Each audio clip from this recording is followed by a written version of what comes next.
Parce que dans la théorie de William Branham a porté une théorie à une époque où il disait que Ève a eu des rapports sexuels avec le serpent. Donc c'est-à-dire que ce fruit-là, non seulement pour eux, pour William Branham, ce fruit c'était une pomme. Et maintenant c'était quelle pomme? La pomme golden, c'était quel genre de pomme? La golden ou bien... Mais bon, que Ève aurait eu des rapports sexuels avec le diable et ils ont donné naissance à Caïn. Et que Dieu aussi aurait révélé cela à Abel, que sa maman avait eu des rapports sexuels avec le serpent. Et beaucoup de noirs qui n'ont aucune substance spirituelle, qui n'ont plus de chromosomes, qui sont dépourvus d'intelligence, dépourvus d'analyse, adhèrent à ce mouvement, adhèrent à cette fausse doctrine, adhèrent à cette théorie diabolique occulte. On les appelle maintenant des branhamistes. Ils viennent raconter des hérésies. Pour cela, on va prendre un des écrits de William Marion Branham pour vous montrer les hérésies qu'il racontait. Pour cela, on va aller dans la parole parlée série 2, numéro 12, le Dieu de cet âge mauvais, 1965 ans, page 21. Il est dit ceci, que c'est Dieu qui révéla à Abel que sa mère ne mangeait pas simplement une pomme, qu'un serpent lui donna, mais qu'elle eut une relation sexuelle avec la personne de Satan, qui avait pris la forme d'une bête, non d'un reptile. Donc, pour William Branham et pour les branhamistes, Satan avait pris la forme d'une bête et non d'un reptile. Donc, pour vous, une bête, ce n'est pas un reptile.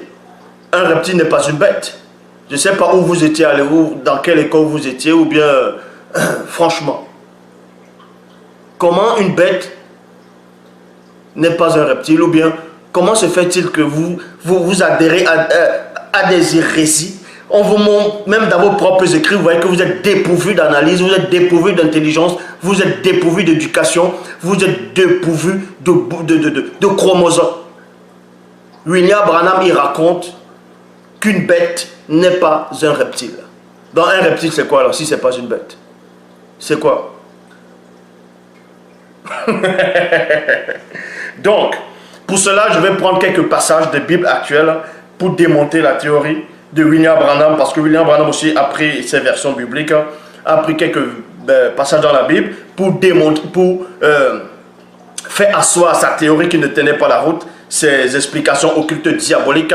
Et ensuite, je vais prendre la version authentique originelle de l'histoire du Jardin d'Éden lors de la tentation et vous verrez la différence. Donc pour ça, je vais dans l'une des versions des Bibles actuelles classiques, dans Genèse chapitre 3 au verset 2, il est dit ceci: la femme répondit au serpent. La femme répondit au serpent, et ce serpent-là, c'était un reptile, et un reptile, c'est une bête. Est-ce que vous comprenez? Donc, la femme répondit au serpent, 2 points, nous pouvons manger du fruit des arbres du jardin et non des pommes. Donc, William Branham, Marion Branham dit que Ève ne mangeait pas seulement des pommes. Donc, elle mangeait quelles pommes? Les pommes golden, les rouges, les jaunes, les vertes, quel genre de pommes? N'importe quoi. Donc, ici, dans Genèse 3.3, il est dit, mais pour le fruit de l'arbre qui est au milieu du jardin, Dieu a dit, vous n'en mangerez point, vous n'en mangerez pas, vous n'y toucherez pas, sinon vous mourrez. Point. Donc ici, pour tous ces branhamistes qui sont là, qui vont regarder cette vidéo, on va vous expliquer, on va vous apprendre à lire. On va vous apprendre à lire. Je dis bien apprendre à lire parce que vous ne savez rien du tout, vous n'êtes rien du tout. Donc dans Genèse 3.3, il est dit ceci, comme votre gourou qui était William Marion Branham, lui-même ne savait pas lire. Il dit ceci dans Genèse 3.3, écoutez attentivement, mais pour le fruit de l'arbre qui est au milieu du jardin, je m'arrête dans la virgule et je veux vous apprendre les sens des mots, des phrases et des scènes. Donc ici, c'était une époque très reculée où cette femme-là, dont vous appelez Ève, a eu une conversation avec le serpent, avec le reptile, donc avec une bête.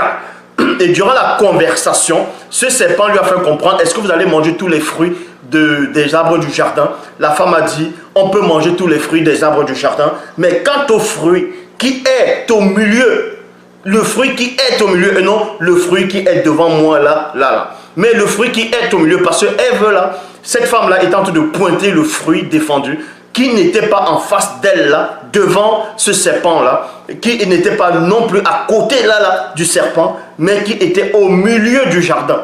Et parce que Satan n'était pas au milieu du jardin, ce grand dragon n'était pas au milieu du jardin, mais la femme pointait plutôt un fruit qui était de l'autre côté. Je dis bien de l'autre côté. Vous pouvez bien lire, vous pouvez lire et vous allez comprendre. Donc, déjà, ça ne tient pas déjà à votre théorie que Satan, le fruit défendu, c'était Satan. Puisque Satan était en face d'elle, en face de Mouto, en tant que ce serpent-là, selon vous, en tant que ce reptile, et en même temps, c'était cette bête-là. Or, ce fruit-là n'était pas en face, le fruit était plutôt ailleurs. Donc, ce fruit et Satan n'ont rien à voir. Je dis bien, c'est deux entités distinctes. C'est deux... on va dire personne, non pas que le fruit c'est une personne, mais vous allez comprendre que c'était une entité réelle. Donc ici, dans Genèse chapitre 3, verset 6, Bible en français courant, il dit, la femme vit que les fruits, et non Satan ou le serpent. La femme vit que les fruits de l'arbre étaient agréables à regarder, qu'elles devaient être bons, et qu'il donnait envie d'en manger pour acquérir un savoir plus étendu. Elle en prit. On n'a pas dit que c'est Satan qui lui a donné, comme vous dites que c'est Satan qui lui a donné directement, même dans les films hollywoodiens, même les témoins de Jéhovah, ils n'ont aucune connaissance, aucune substance spirituelle, ils disent que Satan a donné directement le fruit à la femme. Non, c'est la femme qui est allée prendre le fruit, La femme vit que les fruits de l'arbre étaient agréables à regarder, qu'elles devaient être bons et qu'elles donnaient envie d'en manger pour acquérir un savoir plus étendu. Elle en prit, et non, on lui a donné, mais elle en prit. Elle en prit un et en mangea. Point. Puis, elle en donna à son mari qui était avec elle, et il en mangea lui aussi. Or, tandis que dans la traduction du Monde Nouveau, par rapport à ce passage, je dis bien, vers la fin, c'est ça qui est mieux traduit, où il dit ceci, puis elle en mangea aussi.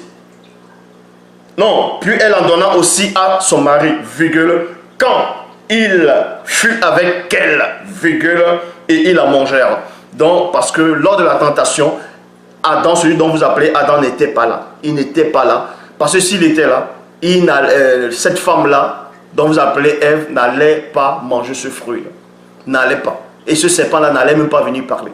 Parce qu'il savait que Adam n'était pas là. Donc, ça veut dire que, donc déjà, vous voyez comment vous êtes dépourvus d'intelligence, vous les branhamistes, et ce Branham lui-même, William Marion Branham, vous n'avez aucune connaissance, aucune substance spirituelle. Dieu ne le connaît pas. En tout cas, Dieu ne l'a jamais envoyé. Est-ce que vous comprenez? Donc ici, si Ève, admettons un seul instant, que Ève ait mangé le fruit défendu, que le fruit défendu c'était, on va dire, le sexe de Satan, comment se fait-il que elle va manger de ce fruit?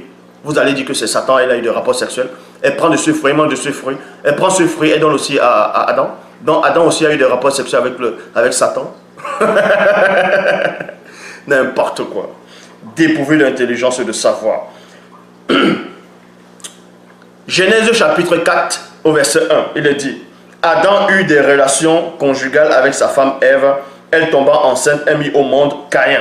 Elle dit, j'ai donné vie à un homme avec l'aide de l'Éternel, et non avec l'aide du dragon, et non avec l'aide du serpent, et non avec l'aide d'un reptile, et non avec l'aide de Satan, et non avec l'aide d'une bête, et non avec l'aide du diable, mais avec l'aide de l'Éternel, avec l'aide de Dieu en fonction des versions du Seigneur, de Jéhovah, de Adonai, tout ce que vous voulez. Donc, ces branhamistes, et ce William Branham se base sur 1 Jean chapitre 3 au verset 12, qui dit que Satan était, non, avec Caïn était du diable. Que Caïn était du diable, donc Caïn était fils du diable. Donc c'est ça qui montre sa théorie. Que Ève a eu des rapports avec le diable et que Caïn est sorti. Je vais même vous donner l'une des versions des Bibles où beaucoup de gens pourront lire et vous allez peut-être dire, ah ouais, effectivement, Marion Branham avait raison, forcément les branhamistes ont raison.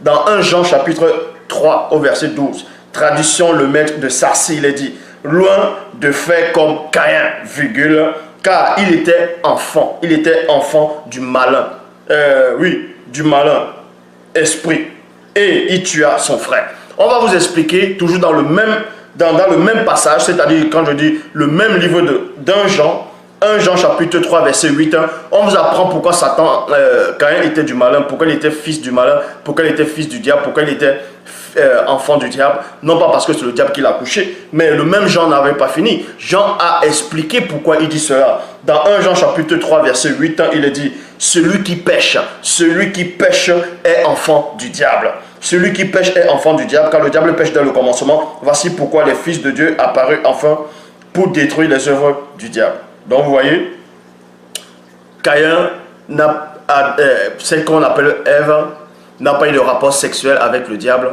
pour que Caïn puisse sortir. Quand Jean, dans ses épîtres, dit que Caïn était du malin, il explique le pourquoi. Il dit que celui qui pêche est du diable. Celui qui pêche est du diable. Point. Dans nulle part il est dit ici que Caïn... nulle part il est dit ici là que Ève a eu des rapports sexuels avec le diable, c'est-à-dire avec le reptile, avec une bête. C'est vous qui êtes dépourvus de spiritualité, vous êtes dépourvus de connaissances, vous n'avez aucune substance, vous n'avez pas de chromosomes.